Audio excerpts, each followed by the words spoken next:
This little boy came home from Sunday school or catechism class, and his father said to him, "What did you learn today?" Oh, he said, "I learned how Moses defeated the Egyptians." How did he do it? Well, the Egyptians were chasing the Israelites, and Moses called the airfield. And the airfield flew in some engineers, and they built some pontoon bridges over the sea. And the Jews crossed over the pontoon bridges. Then another fleet of planes came, and they bombed the pontoon bridges as the the Egyptians were on them, and they were all killed. Father said, "Is that what they told you?" "No," he said, "it isn't, but if I told you what they really said, you wouldn't believe it."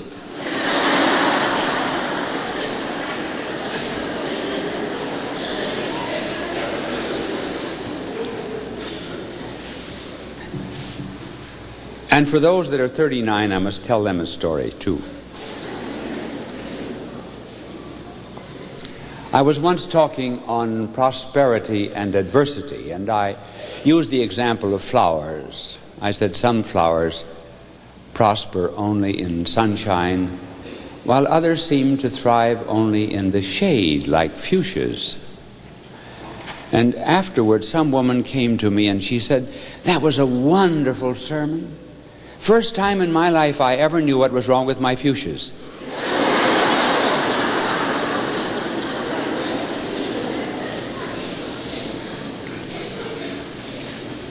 Now I'm going to talk to you today about working harder, studying harder, living harder, being more wasteful of energy, being more thoughtful of others. And I'm going to begin by telling you that I was once a victim of a roast. You probably have seen some roasts on television in which someone is made a lamb and everyone berates him. Well, I was roasted by the Friars Club. And these actors put on a drama on the stage. And in this drama, I had just gone to the Diocese of Rochester.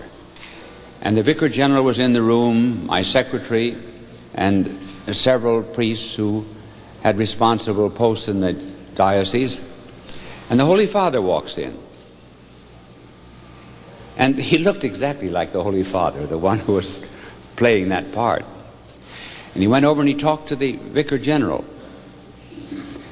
whispered to the Chancellor, whispered to the other priests. He never spoke to me once. And then he left, and I said to them, "What did he say?" He says, "Work hard."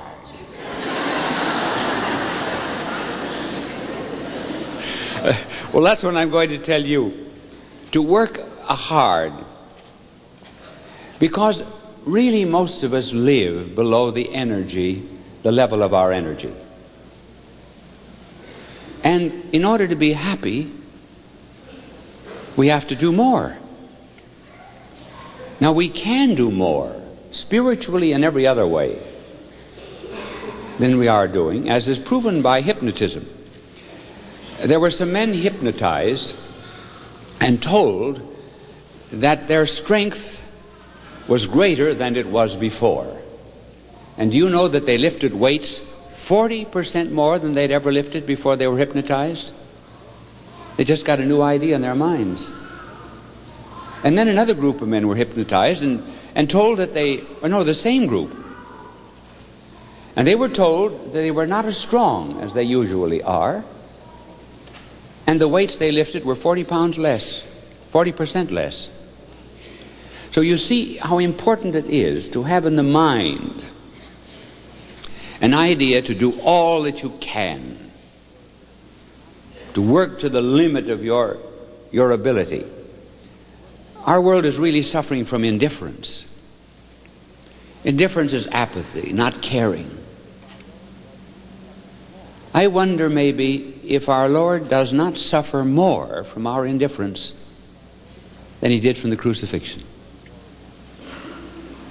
There was a poet of World War I by the name of Studdert Kennedy, who gave us a poem in which he compared our Lord coming to Calvary and coming to the modern city of Birmingham in England. And this is what he wrote. And when Jesus came to Golgotha, they nailed him on a tree. They crowned him with a crown of thorns. Red were his wounds and deep. For those were crude and cruel days, and human flesh was cheap. When Jesus came to Birmingham, they only passed him by. They would not hurt a hair of him. They only let him die. For men had grown more tender. They would not give him pain. They only just passed down the street and left him in the rain. And so it rained. The winter rain that drenched him through and through. And when all the crowds had left the street, then Jesus crouched against a wall and sighed for Calvary. In other words, he found the cruelty of Calvary more acceptable than our indifference. I'm going to plead with you, therefore, not to be bored in life. The reason we're bored is because we don't love anything.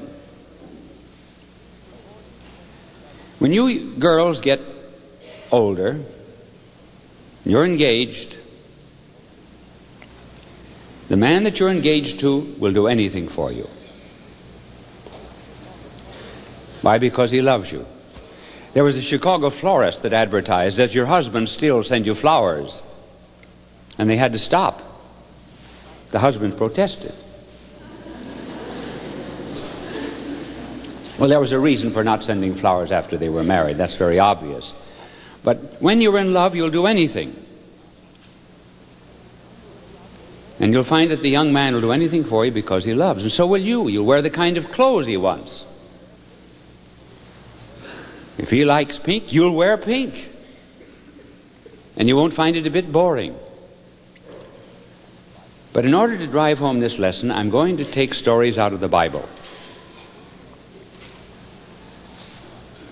And the first story is to induce you to learn to waste yourself, give yourself to others. We go back to King David. He lived 1,000 years before Christ. And King David was in a battle against the Philistines, always the enemies of the Jews, the Philistines. And the battlefront took him to his own home village of Bethlehem. Now, when we get older, we sometimes have yearnings for tastes and visions and experiences of when we were young. And so when David saw the town of Bethlehem, he said to the soldiers, "Oh," he said, "if I could only taste again the waters from the well at the gate of Bethlehem." And the soldiers said, "All right, we will get you the water. We will drive through the lines." And they came back with water. And David held up the vessel of water and poured it out onto the ground. He said, "I am not worthy to drink the water that was purchased at such a sacrifice." He wasted it. Wasted it in the sense that if he drank it, he would not now be remembered, and I would not be telling you that story. When we save certain things for ourselves, we spoil them. When we, for example, save our flesh, use it only for our own pleasure, then it becomes lust. We save money, it becomes avarice. We save knowledge and not use it to train others. It turns into pride. And so David poured out the water as a lesson that sometimes we have to waste the things of life in order to be remembered.